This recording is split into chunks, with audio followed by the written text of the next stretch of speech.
ನಾವು ರಾಜಕಾರಣದಲ್ಲಿ ಏನು ಪಡ್ಕೊಂಡಿದ್ದೀವಿ? ಈಗ ತಾನೇ ನಮ್ಮ ನಾಯಕರು ಹೇಳಿದ ಹಾಗೆ ಇವತ್ತು ನಾವೆಲ್ಲ ಮಂತ್ರಿಯಾಗಿ ನಿಮ್ಮ ಹತ್ರ ನಿಂತಿದ್ರೆ ಅದು ಕಾರಣೀಭೂತರು ಯಾರು? ಮಾಧ್ಯಮದ ಮಿತ್ರರು ಬರ್ತಿದ್ದೀನಿ, ಮಾಧ್ಯಮದ ಮಿತ್ರರು. ಇದಕ್ಕೆಲ್ಲ ಕಾರಣೀಭೂತರು ಯಾರು ಅಂದರೆ ನೀವು. ಮೋದಿಯವರು, ನಮ್ಮ ನಾಯಕರಾದ ಸಿದ್ದರಾಮಯ್ಯನವರು ಇವತ್ತೇನಾದರೂ ನಮ್ಮ ಪೊಲೀಸು ಮತ್ತೊಂದು ಮಗದೊಂದು ನಮ್ಮ ಹಿಂದೆ ಮುಂದೆ ಅಡ್ಡಾಡ್ತಿದ್ರೆ ಅದಕ್ಕೆ ಕಾರಣೀಭೂತರು ಯಾರು ಅಂದರೆ ನೀವುಗಳು. ನಿಮ್ಮ ಮತದಿಂದ ನಾವು ಆಗಿದ್ದೀವಿ. ಹಾಗಿದ್ರೆ ನಿಮ್ಮ ಮತ ಎಷ್ಟಕ್ಕೆ ಉಪಯೋಗ ಆಗಿದೆ? ನೀವು ಹಾಕಿದಂಥ ಮತ ಉಪಯೋಗ ಆಗಿದೆನಾ? ಹೇಗೆ? ಹಾಗಿದ್ರೆ ನಿಮ್ಮ ಅಭಿವೃದ್ಧಿ ಯಾಕೆ ಇನ್ನೂ ಆಗಲಿಲ್ಲ? ನಿಮಗೆ ಬೇಕಾದ ನಿಮ್ಮ ಮಾಡ್ತಕ್ಕಂಥ ಕೆಲಸಗಳಿಗೆ ನಿಮ್ಮವರಿಗೆ ನೀವು ಆರಿಸಿ ಕಳಿಸಿದ್ದೀರಾ ಅಂತಕ್ಕಂಥ ದೊಡ್ಡ ಪ್ರಶ್ನೆ ನಮಗೆ ಕಾಲ. ನಾನು ನೋಡಿದ ಹಾಗೆ ಜಂತರ್ ಮಂತರದಲ್ಲಿ ಸಂವಿಧಾನ ಸುಟ್ಟು ಹಾಕ್ತೀವಿ ಅಂತ ಹೇಳಿದ್ರು. ಪ್ರತಾಪ್ ಸಿಂಗ್ನಂತಹ ಲೋಕಸಭಾ ಸದಸ್ಯ ಅಂಬೇಡ್ಕರ್ ಮುತ್ತಿ ಕೆಳುರಿ ಅಂತರು. ಇಂಥ ಸಭೆಗೂ ನಮ್ಮವ್ರು ಹೋದ್ರೆ ನಮಗೇನು ಮರ್ಯಾದಿದೆ? ಹಾಗಿದ್ರೆ ಕಾಂಗ್ರೆಸ್ ಸರ್ಕಾರ ಏನ್ ಮಾಡ್ತು? ಕಾಂಗ್ರೆಸ್ ಸರ್ಕಾರ ನಮ್ಮನ್ನು ಅಪ್ಪುಕೊಂಡಿದೆ. ಯಾವಾಗ ಅಪ್ಪುಕೊಂಡಿದೆ, ಏನೇನು ಮಾಡಿದೆ ಅಂತಕ್ಕಂಥದ್ದು ಹೇಳಬೇಕಾದ್ರೆ ಮೂರುಗಳದ. ಇಂದಿರಾಜಿಯವರು ಹಿಡ್ಕೊಂಡು ಇಲ್ಲಿವರೆಗೂ ಹಿಂದುಳಿದ ಜಾತಿ ಜನಾಂಗದವ್ರು ಎತ್ತಲಿಕ್ಕೆ ಭಾರಿ ಪ್ರಯತ್ನ ಆಗಿದೆ. ಲ್ಯಾಂಡ್ ಪರ್ಚೇಸ್ ಸ್ಕೀಮ್ಗಳನ್ನ ಹಿಡ್ಕೊಂಡು, ಗುತ್ತಿಗೆದಾರರಲ್ಲಿ ರಿಸರ್ವೇಶನ್ ತರದ್ ಹಿಡ್ಕೊಂಡು, ಬಡ್ತಿ ಮೀಸಲಾತಿ ಅಂತ ತಂದು ಕೊಟ್ಟದ್ದೇನು ಬಿಜೆಪಿ ಅವರ? ಯಾವತ್ತಾದ್ರೂ ಒಂದು ಕಾರ್ಯಕ್ರಮ ಇವರು ಇದಾವ? ಇವತ್ತು ಗ್ಯಾರಂಟಿಗಳು ಬಂದಿದ್ದಾವೆ. ಈ ಗ್ಯಾರಂಟಿಯಲ್ಲಿ 100ಕ್ಕೆ 100ರಷ್ಟು ಅದು ಲಾಭ ತಗೊಳ್ತಿದ್ರೆ ಎಲ್ಲ ಜಾತಿಯವರು 70, 80, 90 ತಗೊಂಡ್ರೆ 100ಕ್ಕೆ 100ರಷ್ಟು ನನ್ನ ಜನಾಂಗದವ್ರದ್ದು ಲಾಭನ ತಗೊಳ್ತು. ದುಡಿಲಿಕ್ಕೆ ಉದ್ಯೋಗ ಸಿಗಲಾರ್ದಾಗ ಅನ್ನ ಅಂತೇಳಿ ಭಿಕ್ಷೆ ಯಾರ ಮನೆಗೂ ಹೋಗಬಾರ್ದು. ಯಾವ ಬಡವ ವಿಧವೆ ಹೆಣ್ಮಗಳು ದುಡಿಲಾರ್ದಕ್ಕಂಥ ತಾಯಿ ತಂದೆ ಮುದುಕರು ಅವ್ರು ಇನ್ನೊಬ್ಬರಲ್ಲಿ ಅನ್ನಕ್ಕಾಗಿ ಕೈ ಚಾಚಬಾರದು ಅಂತ ಹೇಳಿ ಅನ್ನಭಾಗ್ಯ ತನ್ನಂಥದ್ದು ಕಾಂಗ್ರೆಸ್ ಸರ್ಕಾರ. ನಾವು ಮಧ್ಯಮ ವರ್ಗ ಬಡತನದಿಂದ ಬಂದವ್ರನ್ನು, ನಮ್ಮ ತಾಯಂದಿರು ಯಾರಾದರೂ ಮನೆಗೆ ಬೀಗರು ಬಂದರೆ, ಅತಿಥಿಗಳು ಬಂದರೆ ನಮ್ಮ ಮನೇಲಿ ಏನಿರ್ತೈತೋ ಏನಿಲ್ಲತ್ತು ನೋಡಿಕೊಂಡು ಸೆರಗು ಸುತ್ತಕೊಂಡು ಪಕ್ಕದ ಮನೆಯಾಗ ಹೋಗಿ ಸಕ್ಕರೆನೋ ಚಹಾ ಪುಡಿನೋ ಹಾಲು ಗಂಡಗೆ ಅತಿಥಿಗಳಿಗೆ ಯಾರಿಗೂ ಗೊತ್ತಾಗಬಾರ್ದು ಮರ್ಯಾದೆ ಹೋದೀತು ಅಂತೇಳಿ ಸೆರಗಿನ ಮುಚ್ಕೊಂಡು ನಮಗೆ ಚಹಾ ಕುಡಿಸ್ತಕ್ಕಂಥ ನಮ್ಮ ತಾಯಂದಿರಿಗೆ 2,000 ರೂಪಾಯಿ ಕೊಡೋದ್ರ ಮೂಲಕ ಸಶಕ್ತರನ್ನಾಗಿ ಮಾಡ್ತಕ್ಕಂಥ ಜಾನರಿದ್ರೆ ಅದು ಕಾಂಗ್ರೆಸ್. ಇಂಥವು ಮಾಡಿದ್ದೀರ.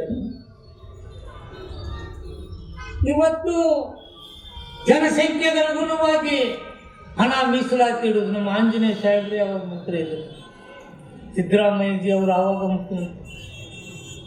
ಹಿಂದುಳಿದ ಜಾತಿ ಜನಸಂಖ್ಯೆ ಎಷ್ಟಿದೆ ಅವ್ರ ಜಾತಿಗೆ ಅನುಗುಣವಾಗಿ ಹಣ ತೆಗೆದಿಡಬೇಕು ಅಂತೇಳಿ ತೆಗೆದಿಟ್ರು.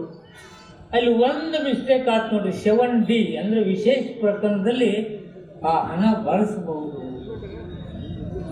ಪುಣ್ಯಾತ್ಮರ ಅದು ರೊಕ್ಕ ಹಣ ಬಳಸ್ಕೊಂಡ್ರಲ್ಲ,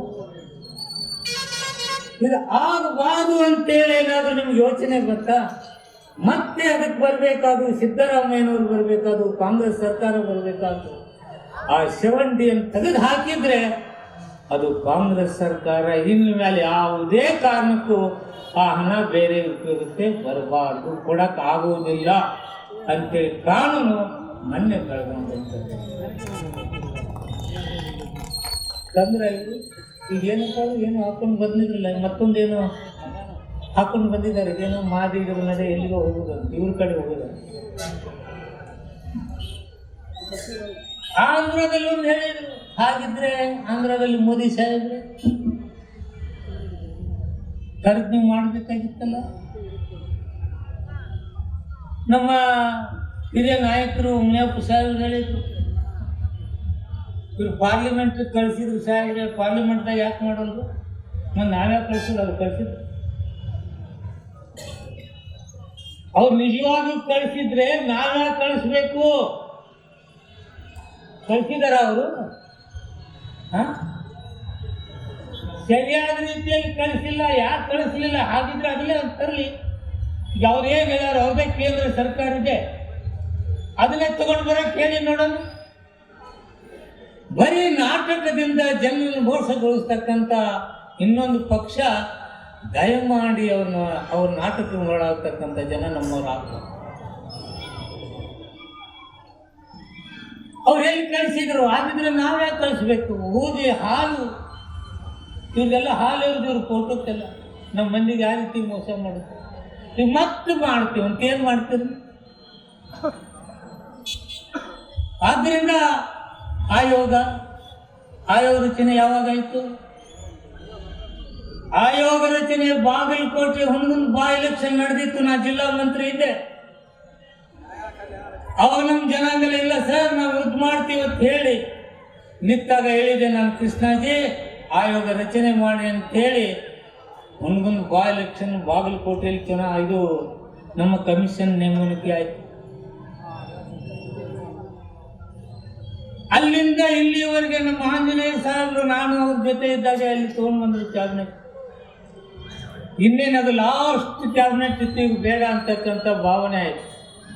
ಆದರೆ ಈ ಸಲ ಚಿತ್ರದುರ್ಗದಲ್ಲಿ ರೈಟು ಲೆಫ್ಟು ಟಚಬಲ್ ಎಲ್ಲರೂ ಕೂಡ ಹೇಳಿದ್ದೇವೆ, ರಿಸರ್ವೇಶನ್ ತರ್ತೀವಿ ಅಂತೇಳಿ ಒಟ್ಟಾಗಿ ವಿಶ್ವಾಸ ತಗೊಂಡಿರ್ತಕ್ಕಂಥ ಮಾತು ಯಾರೂ ಬಿಟ್ಟಿಲ್ಲ. ನಮ್ಮ ಸಹೋದರ ಪರಮೇಶ್ವರ್ ಅವರ ಅಧ್ಯಕ್ಷತೆ ಪ್ರಣಾಳಿಕೆ ಅವರೇ ಮುಂದಿಟ್ಕೊಂಡು ಪ್ರಣಾಳಿಕೆ ಸಮಿತಿ ಅಧ್ಯಕ್ಷ ಹೇಳ್ತಾರೆ, ಸದಾಶಿವ ಆಯೋಗ ನಾವು ತರ್ತೀವಿ ಅಂತೇಳಿ. ಇದು ಅಪ್ಪ ಕಳಕಳಿ, ಎಲ್ಲರನ್ನು ಕೂಡ್ತಕ್ಕಂಥ ಕಳಕಳಿ, ಎಲ್ಲರನ್ನು ವಿಶ್ವಾಸ ತೆಗೆದುಕೊಂಡಂಥ ಕಳಕಳಿ ಏನಾದರೂ ಇದ್ರೆ, ಪ್ರಾಮಾಣಿಕವಾಗಿ ನಾವು ತರಬೇಕನ್ನಂಥ ಮನಸ್ಸಿದ್ರೆ, ಇದು ಕಾಂಗ್ರೆಸ್ನವರು ಪ್ರಣಾಳಿಕೆಯಲ್ಲಿ ಸೇರಿಸ್ತಾರೆ. ಇವರು ಪ್ರಣಾಳಿಕೆಯಲ್ಲಿ ಸೇರಿಸಿದ್ರೆ 4 ವರ್ಷ ಏನು ಮಾಡಿದ್ರು? ಈಗ ಭಾರಿ ನೆನಪನ್ನು ಬಿಟ್ಟಿದೆ. ಇವಾಗ ಈಗೆಲ್ಲ ಎಲ್ಲ ಜಿಲ್ಲೆಯೊಳಗೆ ಒಂದೊಂದು ಮೀಟಿಂಗ್ ಹೌದಾ ಕೊಡ್ಲಿಕ್ಕೆ ವಾಲ್ಸ್ವಾಮಿ ಅವರು ಎಷ್ಟು ಜನ ಕೂಡಿದ್ರು? 200 ಜನ ಕೂಡಿದ್ರ? ನಮ್ಮ ಬೆಳೆ ಯಾರೋ ಫೋನ್ ಹಾಕ್ತಾರೆ, ಅಷ್ಟು ಕೂಡಿಲ್ಲ ಸರ್, ಅವ್ರು 300 ಎಲ್ಲಿ ಕೂಡ್ತಾರೋ ಅಂತ. ನೀವು ತಿಳ್ಕೊಳ್ಳಿ, ನಿಮ್ಮ ಹಣೆ ಬರ ಏನಿದೆ ಜನತೆ, ನಿಮ್ಮ ವಿಚಾರಗಳಿದು ಗೊತ್ತಾಗಿದೆ. ಬಾಗಲಕೋಟೆಯಾಗ 200 ಜನ ಕೂಡು, ಭಾರಿ ಏನೆಲ್ಲ ತಂದು ಇವರೇ ಕೊಟ್ಟು ಬಿಟ್ಟವ್ರಿಗೆ ಏನು ಮಾಡಿದ್ದೀರಿ? ಆದ್ರಿಂದ ನಾನು ಹೆಚ್ಚಿಗೆ ಮಾತನಾಡಕ್ಕೆ ಹೋಗೋದಿಲ್ಲ. ಒಂದು ಪಕ್ಷ ಒಂದೊಂದು ಪಕ್ಷ ಇದನ್ನ ಯಾಕೆ ಹೇಳಿದೆ ಅಂದ್ರೆ, ನಿಮ್ಮ ಮತದ ಮೌಲ್ಯ ಭಾರಿ ದೊಡ್ಡದಿದೆ. ಅಂಬೇಡ್ಕರ್ ಕೊಟ್ಟಂಥದ್ದು. ಕಾರ್ನಾಗ ಬರೋನ್ ಹುಟ್ಟಿನ ಕಿಮ್ಮತ್ತು ಒಂದೇ, ಹೆಲಿಕಾಪ್ಟರ್ ಬರೋನ್ ಹುಟ್ಟಿನ ಕಿಮ್ಮತ್ತು ಒಂದೇ, ಲಕ್ಷ ತೆಗಿಯಕ್ಕೆ ನಮ್ಮ ಅಕ್ಕ ಹುಟ್ಟಲ್ಲ ಅಕ್ಕಿ ಹುಟ್ಟಿನ ಕಿಮ್ಮತ್ತು ಒಂದೇ, ಕಡ್ಡಿ ಹೊಡೆಯೋನ್ ಹುಟ್ಟಿನ ಕಿಮ್ಮತ್ತು ಒಂದೇ. ಅದಕ್ಕೆ ನಿಮ್ಮ ಅಮೂಲ್ಯವಾದ ಮತ ಆ ಚುನಾವಣೆ ಟೈಮ್ದಲ್ಲಿ ಹಾಳು ಮಾಡ್ತಾರೆ. ಆವಾಗ ಒಂದು ಸ್ವಲ್ಪ ಗೊಂದಲ ಐತೆ ನಮ್ಮ ಮೋನ್ಗಳ. ನಮ್ಮ ಮೋನ್ಯಾಗ ಏನು ಹೇಳ್ತಾರೆ ಅಂದ್ರೆ, ಇಷ್ಟೊಂದಿತ್ತು ನಮ್ಮ ಡಿಪಾರ್ಟ್ಮೆಂಟ್ ಇದೆ,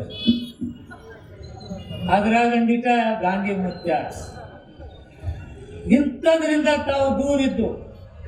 ಚುನಾವಣೆಯಲ್ಲಿ ನಿಮ್ಮನ್ನು ಗೆಲ್ಲಿಸ್ತೀವಿ, ನಮ್ಮ ಕೆಲಸ ನೀವು ಮಾಡಿಕೊಡ್ಬೇಕು, ನಮಗೊಂದು ನೋಟ್ ಕೊಡಬೇಡ್ರಿ, ತಿಮ್ಮಾಪುರ ಅಬಕಾರಿ ಖಾತೆನೂ ನಮಗೆ ಬೇಡ.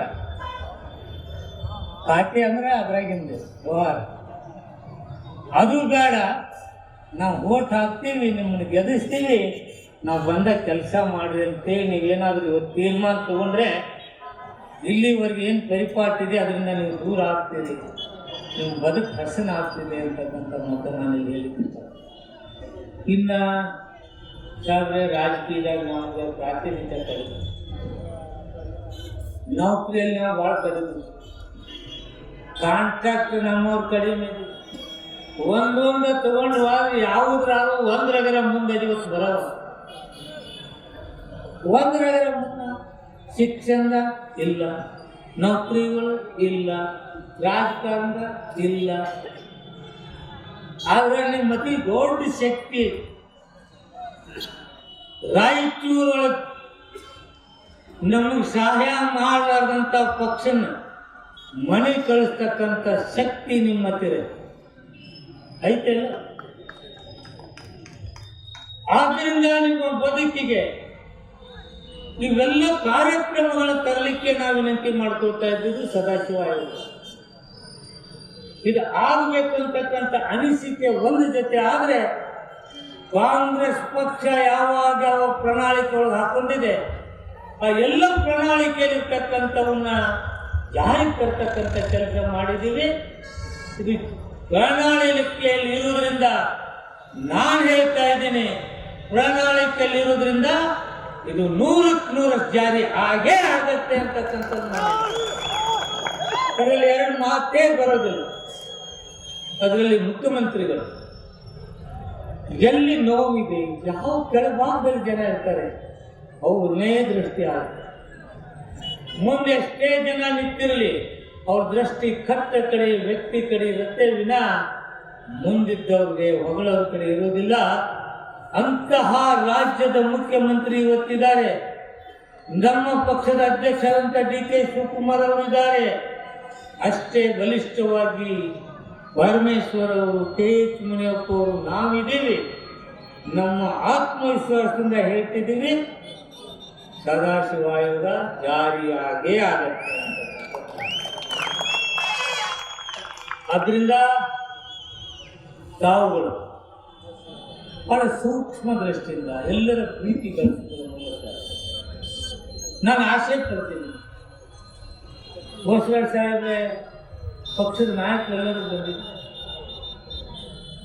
ನಾವು 190% ನಿಮ್ಮ ಜೊತೆನ ಇದ್ದೀವಿ. ನಿಮ್ಮ ಜಿಲ್ಲೆಯಲ್ಲಿ ಈ ಸಲ ಮುಂದಿನ ಸಲ ನಮ್ಮವ್ರ ಟಿಕೆಟ್ ಕೊಟ್ಟು ನೀವೇ ಗೆಲ್ಲಿಸಬೇಕು. ನಾವು ಇರೋದಿಲ್ಲ. ಆದರೆ ನಮ್ಮವರು ಎಲ್ಲ ಕಮ್ಯುನಿಟಿಯವ್ರಿಗೆ ಓಟ್ ಹಾಕ್ತೀವಿ, ನೀವು ನಮ್ಮವ್ರಿಗೆ ಕೊಟ್ಟು ನೀವು ನಮಗೆ ಓಟ್ ಹಾಕ್ತೀವಿ.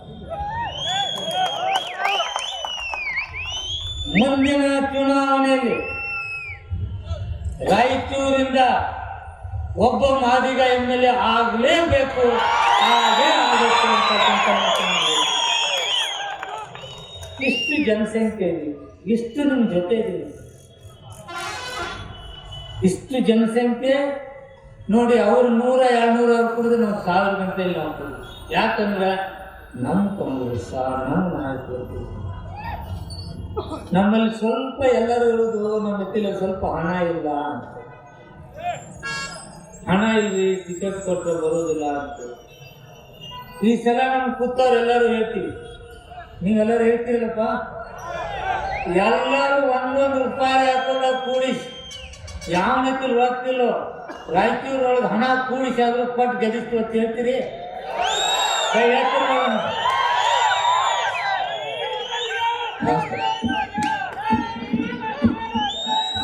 ಧನ್ಯವಾದಗಳು.